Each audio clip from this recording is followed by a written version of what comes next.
This is Jeff with Shout Out Minnesota, and we are here with Blake Allison of Devour the Day. Blake. Welcome to Minnesota. Thank you. Full house here tonight. Yeah. We are at Mill City, downtown Minneapolis. Yeah. You guys performed with All That Remains and Starset. First time in Minnesota?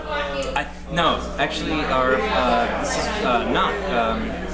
I think we played here a couple times over the past couple years. Okay. Since Devour the Day has been touring. Okay. All right. I know it's not my first. I recognize the building too. So. All right.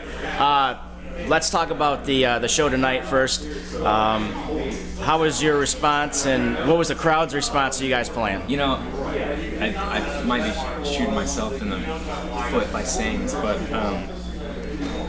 in the places where the crowds are more intelligent, they seem to react a certain way, and this was one of those places. Okay, great. Usually, the crowds are punching each other, drinking heavily, and it's just chaos. And this crowd was very respectful to each other, and they were really into it. We had a lot of people come up after the show and say, great job. A lot of first-time listeners, a lot of repeat offenders.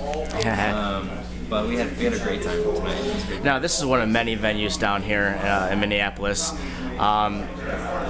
Explain or tell us your side as far as playing in a smaller venue versus a bigger venue. Smaller venues are a little bit more intimate, which the shows for us are a little bit less orchestrated. They're a little bit more off the cuff.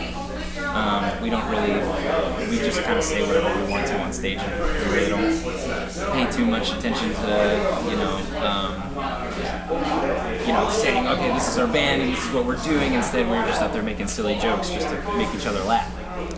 But in places like this, you have such a larger audience that you have to say more. Naturally, you want to say more universal things so people, they understand the joke. Right. If you make a joke. Yeah. So no inside jokes. But this crowd they were a lot of fun. Very intense. Okay. Devour the Day has been around for a couple of years now. You guys are still fairly new. 2 years. So why don't you give us a little background on how you guys formed? Joey and I have been writing songs together for a really long time, and when our previous band broke up, we decided that we were going to continue on. We had a whole bunch of good songs that we were just writing therapeutically. It was kind of a tiny idea. Maybe we'll start another band, And we started to show people our music, and people were really into it, and so we decided, if it's going to work, let's just do it. So here we are. Okay, and you had the debut album that came out and actually re-released, was it not?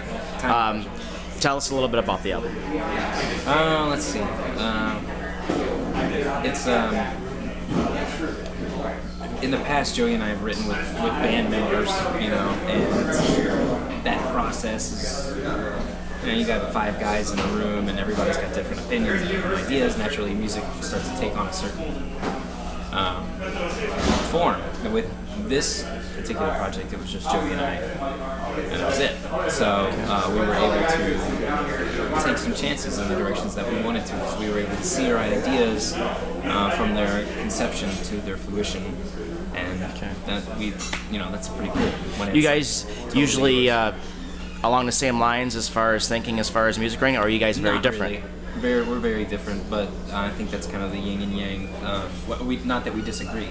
It's just what our skill sets are very different. And so I think that is a unique combination that makes this particular sound.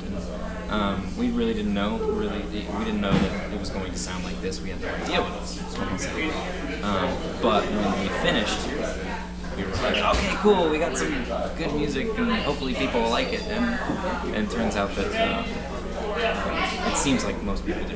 Right. Well, when Good Man came out, it was it's a very attentive song. It's a very, it grabs you really quick. When you create your music, and you write your music and you put stuff together, do you tend to want to go to do you focus more on the beat or on the lyrics first? I think, with this particular record, we were more focused on the lyric. Okay. In the past, we just made music and then wrote lyrics to it. And this time we were working simultaneously, creating music and working lyrics at the exact same time for the specific song. And we wrote a lot of songs, and some of them we started to match. Oh, these lyrics actually go really well with this particular song. Right. And back and forth. But this record and the one that we're writing right now, all we're doing is just working on conceptions and lyrics, like what kind of song do we want to write before we actually get into the jamming section of it, where Joey and I. And the reason why I ask it because every band's different, every writer's different, and every song that we've written is different. And we try to have a formula, but it never works. It ends up being like, oh, that's a cool riff. Let's put some words to it. Here's a couple words that are cool. Let's put a riff to it. Or hey, I've got this really cool song idea. Hey, I've got nothing at all. Let's write something brand new. And obviously, it's worked out pretty well so far. So, your current signal is Respect. Respect. Tell us a little bit about that. It's a testament to where Joey and I were when our band broke up, and we wrote it as a way to say, this is what we're feeling, this is what we're doing, and the music that was one of those songs where we had the idea for what we wanted to do, and we wrote simultaneously. So that's it. It's if you listen to it, you'll know what the song's about. And it's getting a lot of airplay around here. 93X, which is our local station, has been playing it a lot. So that's good. Getting it out there. And well, we're gonna wrap it up here, but I want you to tell the fans of Minnesota how they can get a hold of you guys, social media wise. You can find us obviously on Twitter and Instagram and Facebook. That's it, You can Google us. We're on iTunes. We have all our music's out there on all Spotify and Pandora and any other place that you can find. Amazon. All right. And you're continuing to tour. Actually, we're gonna write a record. Oh, okay, We've got a couple great. shows ahead of us, but for the most part, it's just. All right, you hear that, Devour of the Day fans? They're writing new music. So more is to come. So last shout out to the fans of Minnesota as we leave. Hey guys, thanks for listening. Stay tuned. We got some more music coming. We appreciate it.